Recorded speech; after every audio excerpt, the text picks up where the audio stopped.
कानून एट 1 के साथ मैं हूं मुनज़्ज़ा शाह। यौम आजादी से पहले हिजबुल मुजाहिदीन के एक सरगर्म मिलिटेंट जावेद मत्तू के भाई ने इत्तेहाद और अमन का एक शानदार मुजाहिरा किया। रईस अहमद ने जिला बारामूला के सोपोर इलाके में अपनी रिहाइशगाह पर कौमी परचम फख्र से बुलंद किया। आर्टिकल 370 की मनसूखी के बाद खिते में हालात तब्दील होते नजर आ रहे हैं। वाज़ेह है कि सोपोर कभी अस्करियत पसंदी के लिए जाना जाता था, अब यहाँ खुशहाली और तरक्की तब्दीली नजर आ रही है।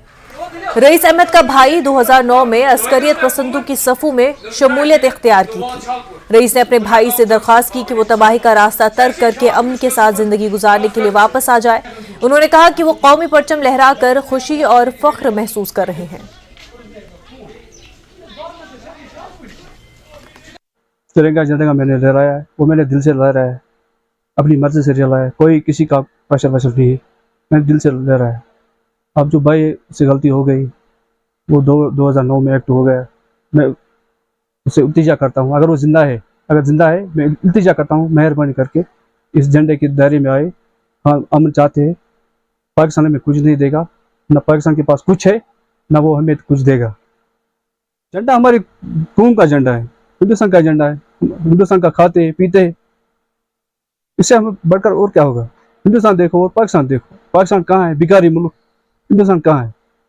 मैं दिल से झंडा ले रहा है, मैंने किसी एजेंसी ने इस पर फोकस नहीं किया, ना आर्मी ना STF ने ना पुलिस ने, मैं खुद अपनी मर्जी से ले रहा है।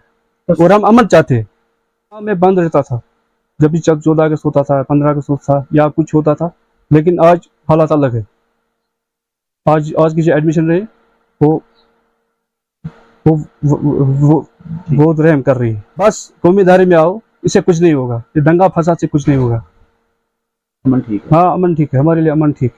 पाकिस्तान में कुछ नहीं देगा, ना उसके पास कुछ है, न था, ना उसके पास कुछ रहेगा। हिंदुस्तान, हम हिंदुस्तानी थे, है और रहेंगे। सारे जहां से अच्छा हिंदुस्तान हमारा, हम बुलबुले इसकी, ये गुलिस्तान हमारा।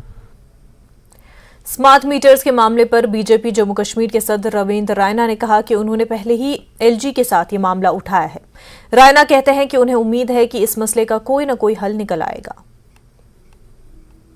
देखिए, बहुत सारे लोगों की शिकायत आई है कि गलत रीडिंग्स स्मार्ट मीटर्स में रिफ्लेक्ट हो रही है, और उसका हमने नोटिस लिया है, और मैंने और मेंबर पार्लियामेंट साहब ने लेफ्टिनेंट गवर्नर साहब से हमने बात की है, और मुझे यकीन है कि इस पर LG साहब फैसला ले लेंगे।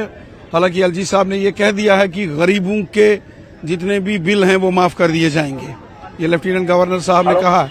लेकिन जो कॉमन आदमी है, जो आम शहरी है, जिनका बिल कभी 3000 आता था तो ऑल ऑफ सडन अगले महीने 10,000 आया, ये चीजें भी ठीक होनी चाहिए। किसी को किसी प्रकार की हरासमेंट नहीं होनी चाहिए। बारामूला पुलिस ने ओम्बला उड़ी के रहने वाले मंशिया स्मगलर गुलाम रसूल के मकान को मुंसलिक किया। JKPS SDPO उड़ी शौकत अली की सरबराही में SP headquarter Baramulla Divya D की निगरानी में 2 मंजिला मकान मुंसलिक किया गया है। मकान की मालियत तकरीबन 21.97 लाख और नकद 69.20 लाख रुपए है। पुलिस ने NDPS एक्ट के तहत कार्रवाई की। वाज़ेह है कि इससे पहले भी बारामूला पुलिस ने मंशियात के स्मगलरों की 68.65 लाख मालियत की जायदाद जब्त की, जिसमें 2 मकानात, 3 गाड़ियां और 20 लाख रुपए नकद शामिल है। पुलिस ने पटन, क्रीरी और कमलकोट में गैर कानूनी स्मगलिंग से हासिल की गई मनकूला और गैर मनकूला जायदाद को अटैच किया है। मकामी लोगों ने पुलिस कार्रवाई की सताइश की और साथ ही मंशियात को खत्म करने में पुलिस से ताउन पर आमादगी जाहिर की है। जिला राजौरी में भी एक तिरंगा रैली निकाली गई। हाई स्कूल दलुगरा से मिडिल स्कूल दलुगरा तक रैली निकाली गई है और इस तिरंगा रैली में तलबा की बड़ी तादाद ने हिस्सा लिया। शुरा ने भारत माता की जय के नारे लगाए, तलबा हाथों में तिरंगा लिए हुए थे।